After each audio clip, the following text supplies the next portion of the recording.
Halo semuanya, selamat datang di Hening Story, channel di mana setiap kisah diceritakan dengan tenang, perlahan, namun mampu mengetuk hati siapapun yang mendengarnya.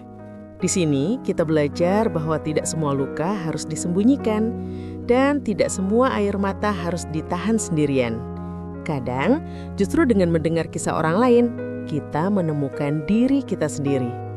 Kalau kalian suka cerita-cerita sedih, kisah hidup, drama keluarga, dan perjalanan seseorang yang mencoba bertahan di tengah rasa sakit, jangan lupa untuk like, subscribe, dan aktifkan loncengnya. Dukungan kecil dari kalian membuat channel ini tetap hidup dan terus tumbuh. Sebelum kita mulai ceritanya, seperti biasa, coba tulis di kolom komentar. Kalian mendengarkan dari kota mana dan sedang apa saat ini? Aku senang membaca komentar kalian. Rasanya seperti kita sedang duduk dalam satu ruangan yang sama.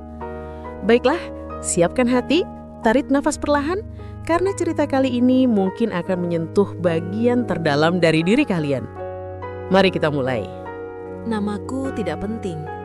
Yang penting adalah perasaan ini. Perasaan menjadi perempuan yang ditinggalkan tanpa diberi kesempatan memilih. Aku masih ingat hari itu dengan terlalu jelas. Langit mendung, tapi tidak hujan. Seperti perasaanku, berat tapi belum tumpah. Aku duduk di tepi ranjang, memandangi punggungmu yang membelakangiku. Kau sibuk merapikan tas, memasukkan baju dengan gerakan tergesa. Seolah jika kau bergerak cepat, rasa bersalahmu bisa tertinggal di kamar ini. Kamu kenapa diam? Tanyaku pelan. Kau berhenti sebentar, tidak menoleh. Aku harus pergi. Kalimat itu jatuh begitu saja. Tidak ada penjelasan, tidak ada pelukan, tidak ada permintaan maaf yang sungguh-sungguh. Aku tertawa kecil, refleks perempuan yang terbiasa menutupi gemetar dengan senyum. Pergi kemana? Kerja? Atau pergi yang lain? Kau akhirnya menoleh. Matamu tidak jahat. Itu yang paling menyakitkan. Jika kau jahat, mungkin aku bisa membencimu, tapi kau terlihat seperti seseorang yang sudah lama lelah. Aku tidak bisa terus di sini, katamu. Aku capek. Capek. Satu kata itu menghancurkan semua usahaku selama ini. Semua doa yang kupanjatkan. Semua malam di mana aku menahan tangis agar kau bisa tidur tenang. Semua rasa sakit yang kusembunyikan agar kau merasa kuat. Capek sama aku? Tanyaku. Kau menggeleng cepat. Bukan kamu, ini aku. Aku benci kalimat itu. Kalimat aman bagi orang yang ingin pergi tanpa terlihat kejam. Aku tidak menangis saat itu.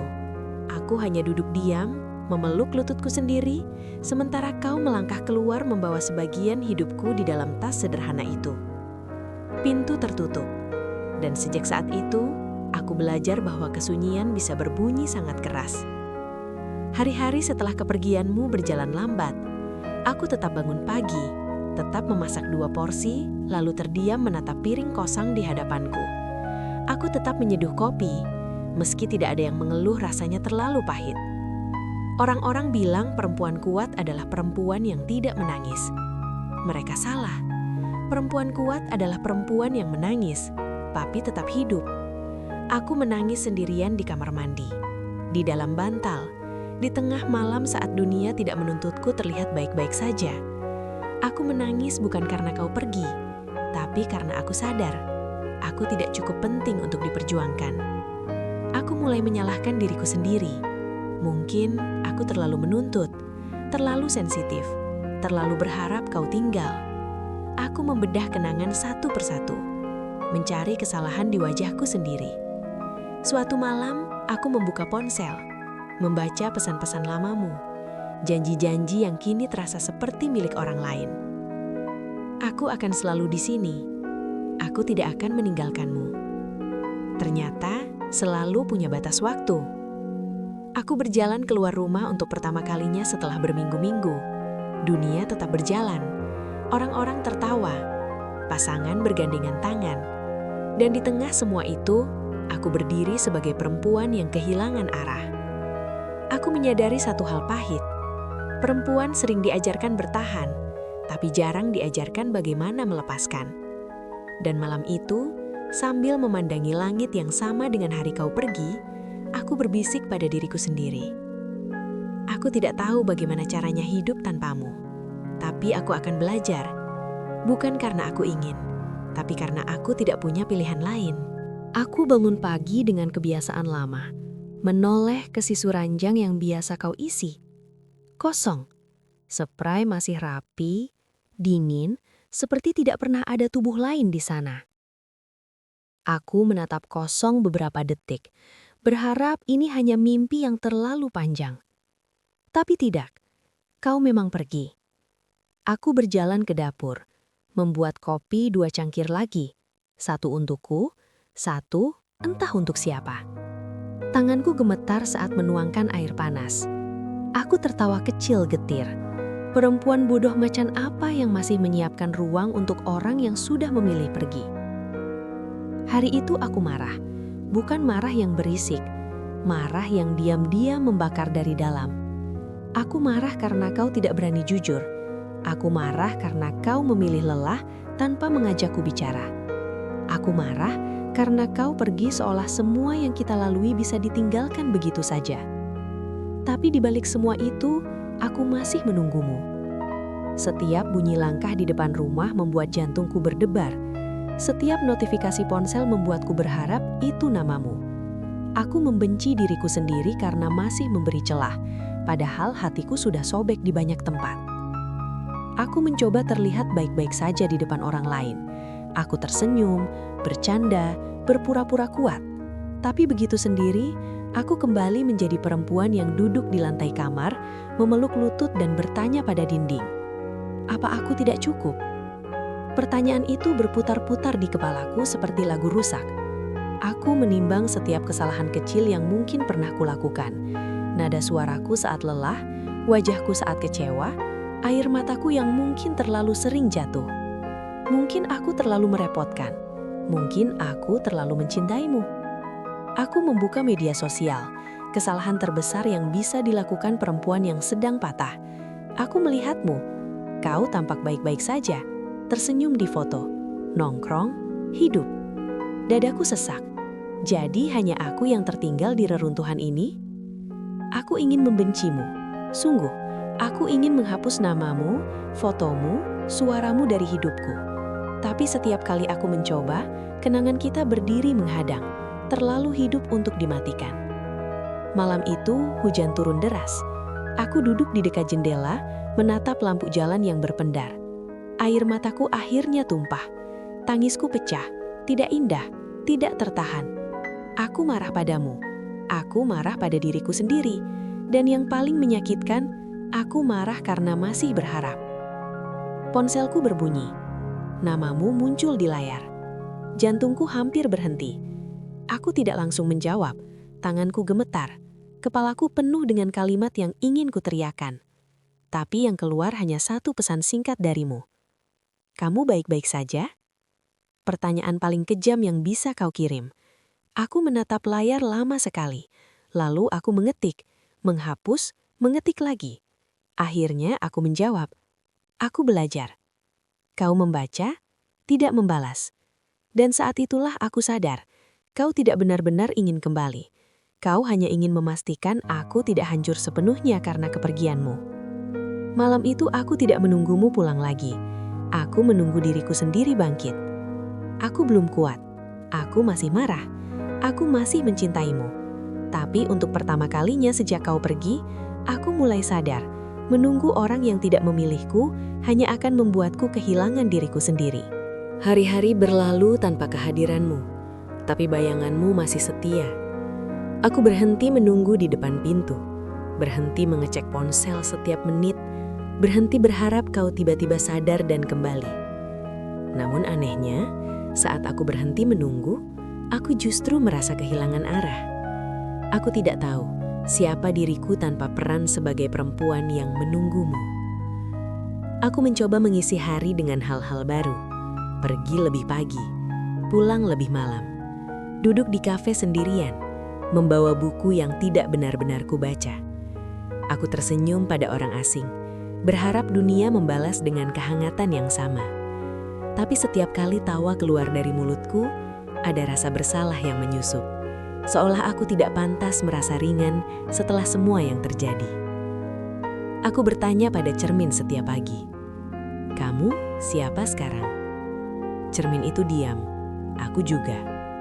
Suatu sore, aku bertemu teman lama. Ia menatapku lama sebelum akhirnya berkata, "Kamu kelihatan capek." Aku hampir tertawa. Capek adalah kata paling sopan untuk menggambarkan perempuan yang berusaha bertahan setelah ditinggal tanpa penjelasan. "Aku baik-baik saja," jawabku refleks. Ia menggeleng. "Kamu tidak kelihatan sedih, kamu kelihatan kosong." Kalimat itu menghantam tepat di dada. Kosong. Iya, aku tidak lagi menangis setiap malam, tapi aku juga tidak merasakan apa-apa saat bangun pagi. Aku hidup dengan autopilot, bergerak tanpa tujuan, bernafas tanpa rasa.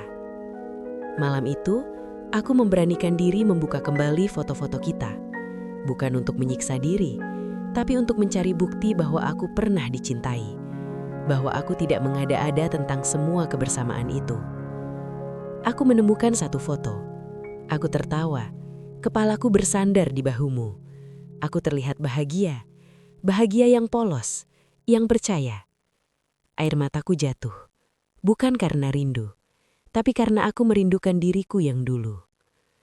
Aku mulai menulis semua hal yang tidak sempat kukatakan padamu. Amarahku, kekecewaanku, harapanku yang hancur. Aku tidak berniat mengirimkannya. Aku hanya ingin suaraku kembali terdengar, meski hanya oleh diriku sendiri. Di antara kalimat-kalimat itu, aku menemukan satu pertanyaan yang terus berulang. Kenapa aku tetap tinggal saat aku tidak dipilih? Jawabannya tidak langsung datang, tapi malam itu aku menyadari sesuatu yang pahit. Aku terbiasa mengalah, terbiasa menjadi pengertian, terbiasa mengecilkan luka sendiri agar orang lain nyaman. Dan kau, entah sengaja atau tidak, menikmati ruang itu sampai kau tidak lagi butuh tinggal. Aku tidak menyalahkanmu sepenuhnya. Aku juga ikut membiarkan diriku menjadi kecil. Beberapa hari kemudian, kau menghubungiku lagi. Kali ini lebih panjang, lebih rapi. Seperti seseorang yang ingin terlihat dewasa setelah membuat kekacauan. "Kita bisa bicara," tulismu. Aku menatap pesan itu lama. Dulu aku akan langsung menjawab. Aku akan berlari ke tempat kita biasa bertemu. Aku akan mendengarkan semua alasanmu dan memaafkan sebelum kau selesai bicara. Tapi kali ini berbeda. Aku bertanya pada diriku sendiri. Jika aku bertemu dengannya, apakah aku akan pulang dengan diriku yang utuh atau kembali menjadi perempuan yang menunggu? Aku mengetik pelan. Aku belum siap. Kau membaca, tidak memaksa, tidak membalas. Dan untuk pertama kalinya, aku tidak merasa kalah karena menolak. Aku menutup ponsel, menghela nafas panjang. Ada takut, ada sedih, tapi ada juga sesuatu yang asing. Lega. Malam itu, aku berdiri di depan cermin lagi, menatap perempuan dengan mata lelah tapi tegak. Aku tidak ditinggalkan karena aku tidak cukup, kataku pelan. Aku ditinggalkan karena aku terlalu lama melupakan diriku sendiri. Aku belum sembuh. Aku masih terluka. Tapi aku mulai berjalan, bukan menjauh darimu, melainkan kembali ke diriku. Aku akhirnya setuju bertemu denganmu setelah berminggu-minggu menunda. Bukan karena rindu yang tidak tertahankan, tapi karena ada sesuatu dalam diriku yang ingin selesai. Aku lelah menyimpan percakapan yang tidak pernah terjadi. Kita bertemu di tempat netral, bukan kafe favorit kita, bukan tempat penuh kenangan, sebuah kedai kecil yang bahkan tidak punya musik keras. Seolah semesta tahu, pertemuan ini tidak butuh kebisingan. Kau datang lebih dulu, duduk dengan gelisah. Saat melihatku, wajahmu berubah. Ada lega, ada bersalah, ada sesuatu yang dulu sering kulihat ketika kau tahu aku akan mengalah. Aku tidak lagi tersenyum seperti dulu. "Kamu kelihatan beda," katamu. Aku mengangguk. Aku memang beda. Kita duduk berhadapan. Ada jarak di antara kita yang tidak bisa ditutup oleh meja kecil itu. Dan untuk pertama kalinya, jarak itu tidak menyakitkanku. Aku minta maaf, katamu akhirnya. Aku tidak tahu harus bagaimana waktu itu. Aku menatap wajahmu lama. Dulu satu kalimat maaf darimu sudah cukup membuatku luluh. Sekarang, aku mendengarnya seperti orang mendengar hujan. Jatuh, tapi tidak lagi membanjiri. Apa yang sebenarnya kamu cari? Tanyaku pelan. Kau terdiam, menatap meja. Aku ingin tenang. Aku tersenyum kecil. Bukan sinis, bukan pahit, hanya jujur. Aku juga, tapi aku tidak menemukannya saat aku terus menunggu seseorang yang tidak yakin ingin tinggal. Kau mengangkat wajah, terkejut. Kamu marah? Tanyamu. Aku menggeleng. Aku lelah. Kalimat itu lebih jujur daripada semua tangisan yang pernah kutahan. Kau mulai bercerita tentang tekanan, tentang kebingungan, tentang rasa takut terikat. Aku mendengar, bukan untuk menyelamatkanmu, tapi untuk memahami. Dan di tengah ceritamu, aku menyadari sesuatu yang menyakitkan sekaligus membebaskan. Kau tidak jahat, kau hanya tidak siap, dan itu cukup untuk melukaiku. Aku tidak datang ke sini untuk meminta kamu kembali, kataku. Aku datang untuk mengatakan bahwa aku tidak salah karena ingin dipilih. Matamu berkaca-kaca. Aku tidak pernah bermaksud menyakitimu. Aku tahu, jawabku. Tapi niat tidak selalu menghapus luka. Ada hening panjang, tidak canggung, tidak juga hangat, hening yang dewasa. Kamu bahagia sekarang? Tanyamu. Aku berpikir sejenak. Aku belum bahagia, tapi aku jujur. Itu jawaban paling benar yang bisa kuberikan. Saat kita berdiri untuk pergi, kau menatapku seolah ingin mengatakan sesuatu lagi. Mungkin penyesalan, mungkin harapan kecil. Tapi aku tidak memberinya ruang. Aku melangkah pergi lebih dulu. Langkahku ringan, bukan karena aku menang, tapi karena aku tidak lagi kalah. Di luar, angin sore menyentuh wajahku. Aku menarik napas panjang. Tidak ada air mata, tidak ada sesak. Hanya rasa perih yang wajar, seperti luka yang sedang menutup. Aku sadar, aku tidak perlu membencimu untuk bisa meninggalkanmu. Aku hanya perlu memilih diriku sendiri, dan itu adalah keputusan paling berani yang pernah kubuat. Aku tidak merencanakannya. Cinta datang seperti hujan gerimis, pelan, nyaris tak terasa. Sampai suatu hari aku sadar bajuku basah dan aku tidak tahu kapan mulai basahnya. Ia hadir bukan sebagai ledakan, melainkan sebagai kebiasaan kecil. Pesan singkat yang tulus, tawa yang tidak memaksa, keheningan yang tidak membuatku cemas. Namanya tidak penting. Yang penting adalah caranya mendengarkan tanpa menyela dan caranya menatapku tanpa ingin memperbaiki. Ia tidak datang membawa janji. Ia datang membawa waktu. Aku menikmati itu, terlalu menikmati, sampai ketakutan lama mengetuk dari dalam.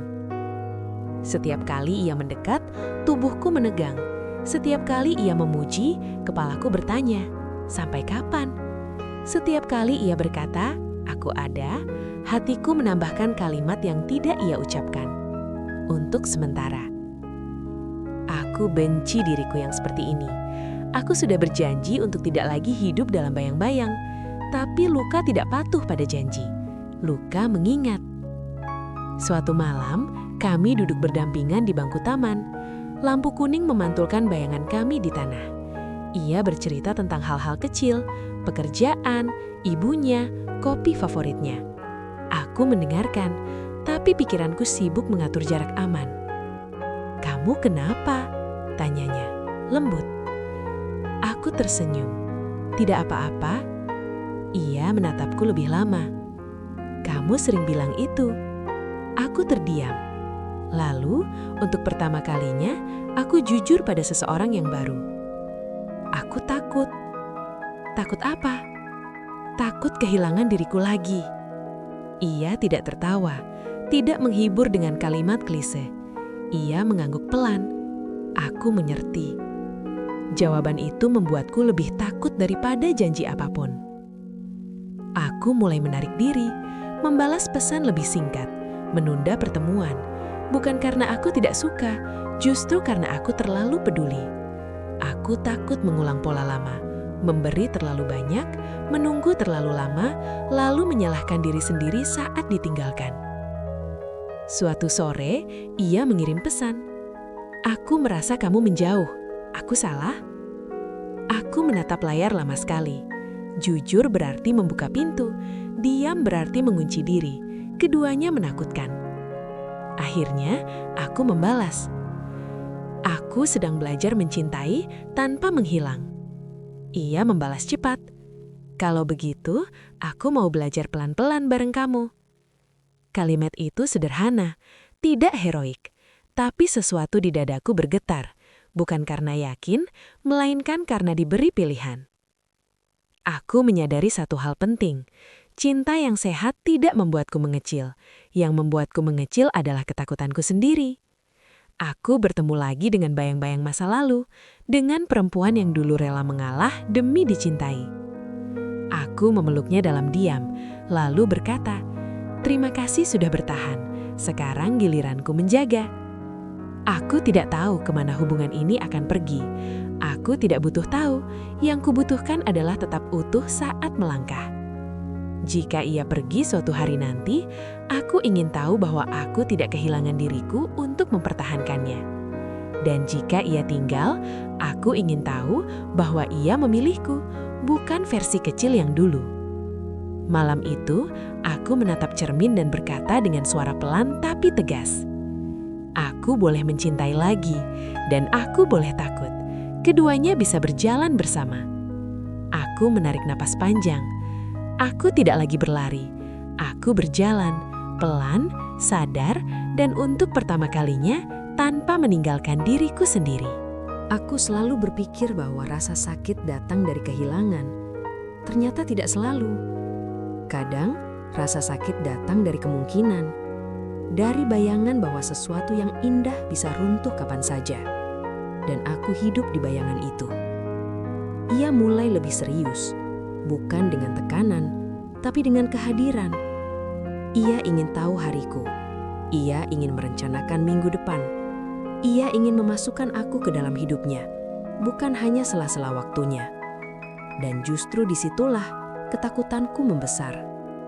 Setiap rencana terasa seperti jebakan manis. Setiap kata nanti terdengar seperti sementara. Aku tersenyum, tapi dadaku tegang. Aku ikut tertawa, tapi pikiranku menghitung jarak aman. Suatu malam ia berkata, "Aku ingin kamu tinggal." Kata itu sederhana, tapi bagiku ia berat. Tinggal berarti bertahan, berarti mengambil resiko, berarti menyerahkan sebagian kendali yang selama ini kujaga rapat-rapat. Aku tidak menjawab, aku hanya menunduk. "Kamu tidak harus menjawab sekarang," katanya pelan. "Aku cuma ingin jujur." Kejujuran itu menamparku lebih keras daripada pengkhianatan manapun di masa lalu. Karena kali ini, tidak ada yang bisa kusalahkan selain ketakutanku sendiri. Malam itu aku pulang dengan kepala penuh. Aku duduk di lantai kamar, memeluk lutut, mencoba berbicara pada diriku yang paling jujur. "Apa yang kamu takutkan?" "Aku takut ditinggalkan." "Apa yang paling kamu inginkan?" "Aku ingin dicintai tanpa harus menghilang." Dua jawaban itu saling berhadapan, dan aku berdiri di tengahnya, bingung, lelah, hampir menyerah. Aku mulai menjauh lagi, bukan karena ia menyakiti, tapi karena ia terlalu baik. Aku membatalkan rencana, mengulur waktu, menciptakan jarak yang dulu terasa aman. Suatu sore, ia akhirnya berkata, "Aku merasa kamu pergi pelan-pelan." Aku terdiam lama.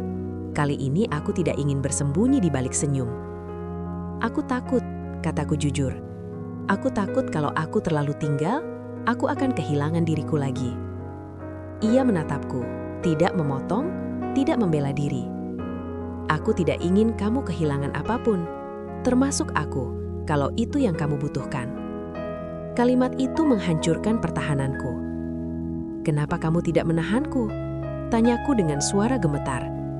"Karena aku tidak ingin kamu tinggal karena takut," jawabnya.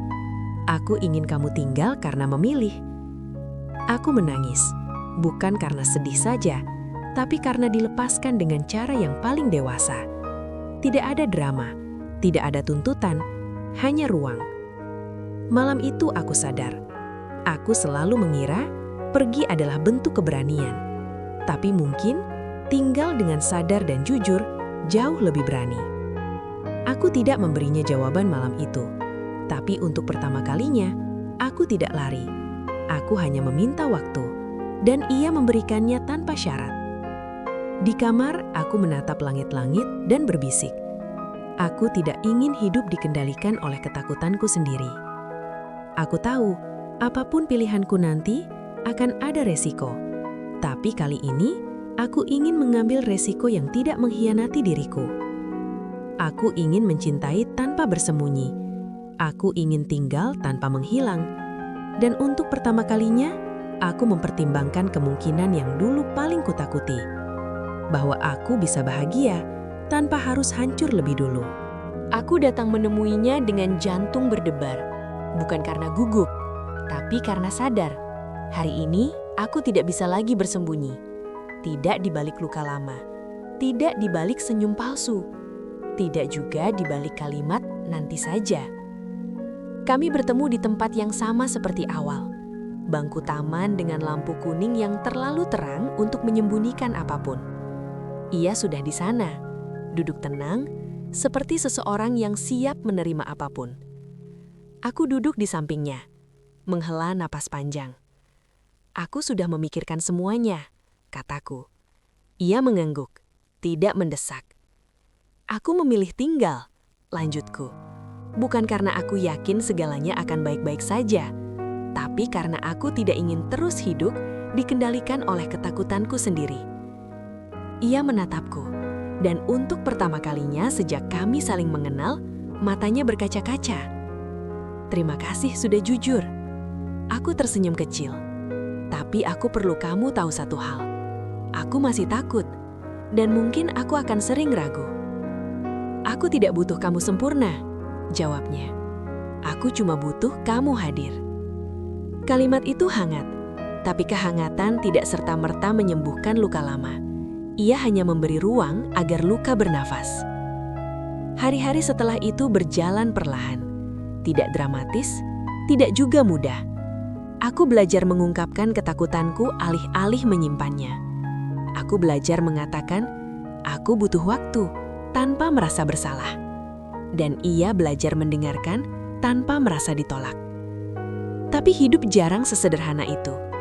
Suatu malam, ia harus pergi keluar kota untuk waktu yang tidak sebentar. Pekerjaan, kesempatan besar.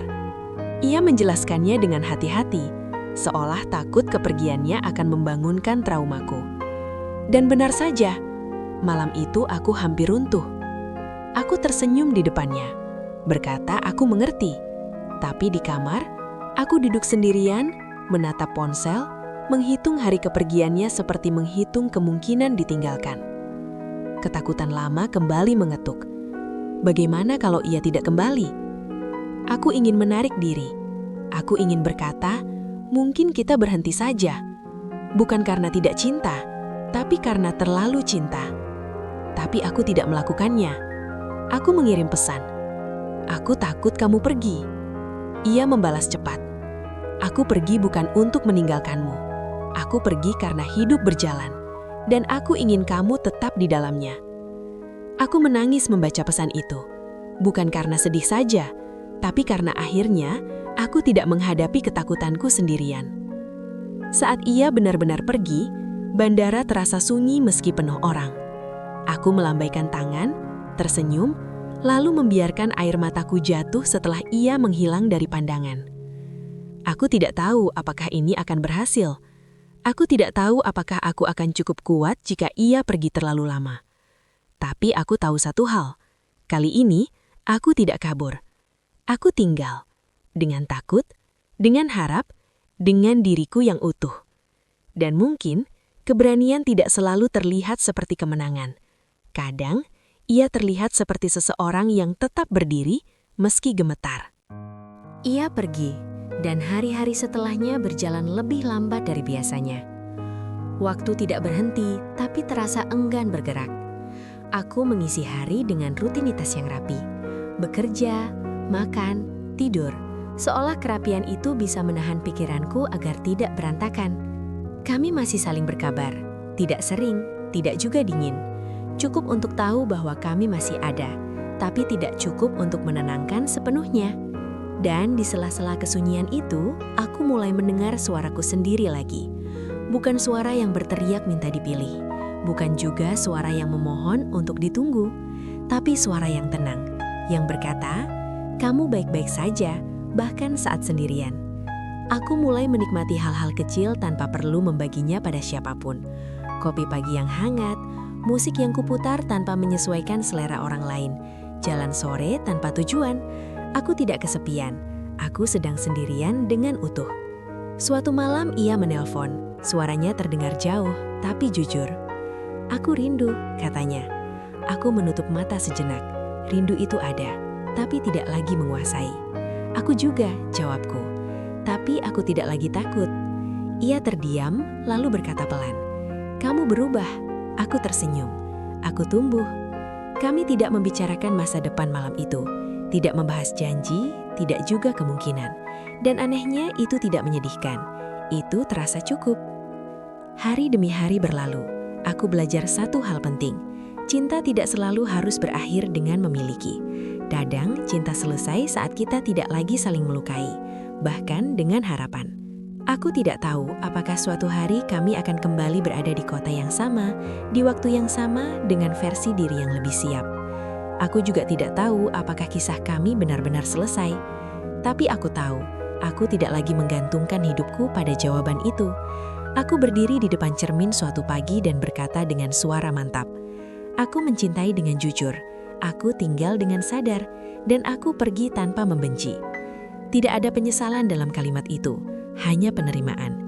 Jika suatu hari ia kembali dan kami saling memilih lagi, aku ingin itu terjadi bukan karena takut kehilangan, tapi karena ingin berbagi. Dan jika tidak, aku tahu, aku tidak akan hancur. Karena aku sudah menemukan rumah yang dulu ku cari di orang lain, di dalam diriku sendiri. Dan mungkin itu akhir yang paling indah. Bukan karena aku mendapatkan segalanya, tapi karena aku tidak lagi kehilangan diriku untuk mencintai siapapun. Aku menutup cerita ini dengan napas panjang. Tidak ada air mata besar, hanya rasa haru yang tenang, seperti senja yang tidak memaksa malam datang terlalu cepat. Aku baik-baik saja, dan untuk pertama kalinya, itu benar.